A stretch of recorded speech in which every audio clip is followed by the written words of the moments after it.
So you got some music theory that you don't understand. Maybe you're in a choir or you're in a band. This is called Alberti bass, but let's go slow, it's not a race. I got one more thing to show you. There's nothing that you can't do. No, you can do anything I can. Now this is called the Neapolitan. It's a major chord built on the flat too, and it's really nice. Yeah! All right, let's start the show. We got a new segment. How exciting is this? Okay, send me your theory homework. I'll put a link in the description. You can write out the question, or you can take a picture of it and send it in, and maybe I'll answer it on the show. Today, we are answering a question from Isabel. Isabel asks, so, my theory teacher hasn't been the best about explaining 7th chord stacking in a way I've been able to fully understand. Major, minor, minor, major, diminished, half diminished, dominant 7. So, 7th chords. First of all, I have a whole course on this on Teachable. I'll link to it below. You don't have to know a single thing about music to understand everything all the way up until the stuff that I'm talking about today. But today, I'm just gonna dive right in for you. For 7th chords, this is all stacking thirds. And there's only two kinds of thirds. I'm gonna talk about it based on middle C today, but it could be any note on the piano. So C, sounds like that, very nice. You can do a minor third above that, or you could do a major third. That's it. You can't have a diminished third, you can't have an augmented third. It's just minor or major. That's it. So what that creates is a binary system where we start with one, and then it splits off into two, and you have a minor or major third. On top of that, you now have triads, 2 thirds stacked on top of each other. And then on top of that, you have 7th chords, and that's 3 thirds stacked on top of each other, okay? So all you need to do to figure out your 7th chords is write down the note you want to base it on. I'm gonna use C, and then I'm going to draw a line and go to the left, and that's going to represent a minor third. To the left is minor, okay? So a minor third above C is E flat, and then you go to the right, and that's a major third. So that's gonna be E. I'm gonna put that in purple because I like purple. Got that? Okay, so to the left is a minor third and to the right is a major third. So that first tier is a note, that second tier are the thirds. Now we're gonna do it again, but instead of starting with the C, we start with that second tier. So either the E flat or the E. So we say E flat, what's a minor third above that? G flat. So now I'm gonna go to the left, like we said, and say G flat, and to the right, and say G, because that's a major third above E flat. And then we pop over to the other side where we had an E, and we do the same thing. So a minor third is G, and then a major third is gonna be G sharp, or I'll say A flat. And there we go.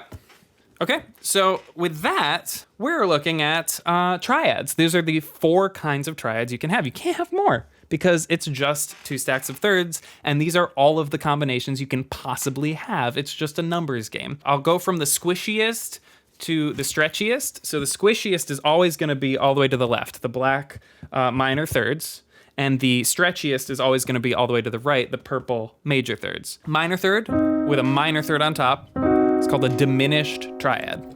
Now we keep that minor third on the bottom, put a major third on top, that's called a minor triad. It's just a minor chord, we hear that all the time. Now if we pop over to the other side and start with the major third on the bottom and put a minor third on top of that, that's called a major triad, another chord we hear all the time. And then finally, the stretchiest 2 major thirds, that's called augmented, okay? So diminished is squishy and augmented is pulled versus, okay? So now the last step is to do this one more time. So I'm just gonna go through quickly and do a minor and major third on top of each of these, and there will then be 8 versions. Here we go. G flat, we have A, which is going to be our minor third, and B flat will be our major third. And then on top of G, we have B flat once again as our minor third, and B natural as our major third. Now if we pop over to the other side, it's another G, so we just have to do the same thing again, B flat and B natural. And then on top of the A flat, we have a B natural or a C. We've completed our list. We just gotta name them, okay? Name them and know how to write them. So once again, I'm gonna go through. Squishy squishy is minor third, minor third, minor third. Super squishy, that's called diminished, fully diminished. And the way that's written is a little circle. C with a little circle, that's C diminished. Or you could say DIM, that works too. Now the next one is a diminished triad again, but with a major third on top. That's called half diminished. And all you got to do for that one is draw the little circle from diminished. You put a little slash through the circle to say it's half diminished. Now we go to our minor triad and do a minor third on top of that. That's called a minor 7. And that's notated usually as either a -7 or a lowercase m7. But you could also do min7. That works too. And now keep that minor triad, but do a major third on top. That's called minor major 7. That's probably the weirdest one on this list. The way I would probably see it is a lowercase m and then a triangle, which notates major 7, or a lowercase m, a uppercase m, and then a 7. Now we pop over to the other side. So we're going to start with our major triad and add a minor 7. That's called dominant 7, and that one's beautiful. That one's just a 7. Just a 7. That's a 7.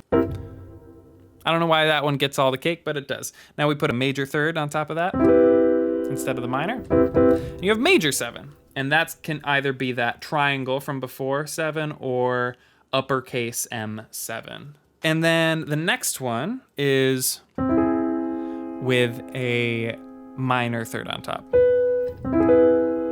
Okay, this is called Augmented 7. So I would say a plus, which notates augmented, triangle 7.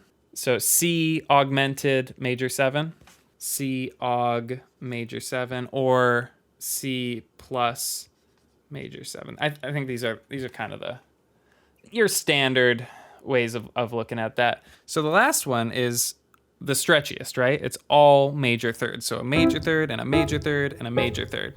So that would be fully augmented. Well, fully augmented, you run out of notes, because there's 4 half steps or 4 semitones for every major third. And there's only 12 notes. 4 times 3, we're there.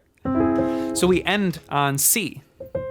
C to E, E to G sharp to C, back to C. It's an octave of the same note. There's no harmony being added there. So it's still just considered an augmented triad with an octave. So it's not a 7th chord. Doesn't qualify. Sorry, you're like Pluto as far as I'm concerned. Not a planet, not a 7th chord. So we're done. Now, all you got to do is build this list. If you really want to ace the test, you can just memorize the order, right? And so you would say diminished, half diminished, minor 7, minor major 7, dominant 7, major 7, augmented major 7. You know every 7th chord that exists. So there are your 7th chords. Again, if this was a little too fast, check out that Teachable course. I even have like a really nice version of this chart you can download. No matter how advanced you want to get with music theory, there are still only these 7 7th chords. It doesn't go beyond that. But we can alter them, we can change them, we can add to them, and those are called chord alterations. And so let's say we have our C7, but we can say flat 9. You find your 9, make it flat. Go down a half step. That's a C7 flat 9. Or you can actually alter notes that are already in the C7. So you could say C7 flat 5. And that means you take your 5, which is in the C7 chord, but instead make it flat. That's a nice sound, but it's not a true 7th chord. We're taking the 7th chord as the base of these alterations and then telling you more information. And they'll always be written basically exactly like that. You'll see the 7th chord, and then it'll say what to do to them. So it'll say C7. Okay, I know what that is. Flat 5. Okay, I'll do that. It's just basically just a little direction, a little instruction manual to say, here's what to do. Go at it. It's not so scary. It's just a bunch of thirds. If you got your thirds, you got your triads, you got your 7th chords, and you're good. All right, everybody. I hope you learned something. I know I did. Isabel, I hope this got you through. Thank you to the Patreon donors for making all these videos possible. Couldn't do it without you. And I wouldn't want to do it without you. If you want to help out as well, you could go to patreon.com/classicaltrombone. I've got an album. It's called Half Man, Half Machine on iTunes, Spotify, Google Play, all that good stuff. I'll see y'all real soon.